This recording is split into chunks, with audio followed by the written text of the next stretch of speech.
अस्सलामु अलैकुम वरहमतुल्लाहि वबरकातुहू। नाज़रीन, इस्तक़बाल स्वागत है आपका viral news live studio Jalgaon, Maharashtra, India में।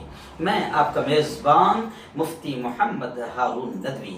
आइए डालते हैं रियासत मध्य प्रदेश के बहुत ही अहम शहर इंदौर। जी हाँ, इंदौर की एक बहुत ही अहम खबर पर नजर डालते हैं। इंदौर से हमारे वायरल न्यूज लाइव के रिपोर्टर मकसूद लोधी ने ये तफसीली खबर भेजी है। जी हाँ नाज़रीन, इस वक्त आप और हम जानते हैं कि बस अब एक दिन के बाद फौरन माह मुबारक रमजान मुबारक का महीना शुरू हो जाएगा। रमजान मुबारक मुसलमानों का एक अहम त्यौहार भी होता है, यूँ समझिए, और एक अहम महीना होता है जिसमें मुसलमान बड़ी तादाद में इज्तिमा, यूँ समझिए कि जमा होकर अल्लाह की इबादत करते हैं। वो तरावी की शक्ल में हो या नवाफिल की शक्ल में हो, या फिर रमज़ान में एक रात आती है शब कदर, वो भी एक अहम रात होती है, उस मौके पर भी बड़ा इज्तिमा होता है। और वैसे रमज़ान में यूँ समझिए कि हर नमाज में, चाहे वो जोहर की हो, असर की हो, मगरिब की हो, ईशा की हो, ऐसे लगता है जैसे जुमा का नज़ारा है, यानी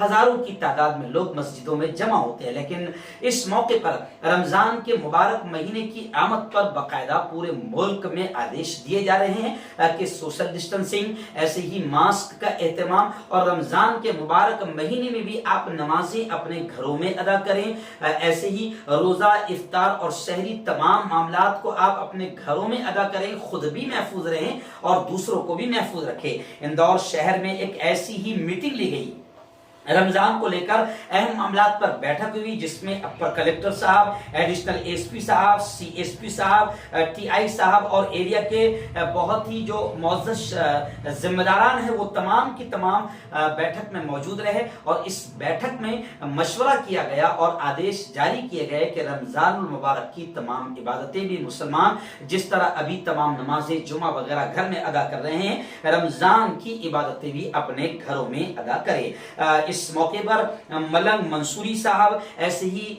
मुन्ना नेता, सलाम भाई, अनीस भाई और हमारे न्यूज लाइव के रिपोर्टर मकसूद लोधी साहब मौजूद थे। और इस बैठक में बाकायदा 2 मिनट के लिए खामोश रहकर कोरोना के शहीदों को भी श्रद्धांजलि पेश की गई। इंदौर से हमारे रिपोर्टर मकसूद लोधी की तफसीली रिपोर्ट के साथ मैं मुफ्ती मोहम्मद हारून नदवी।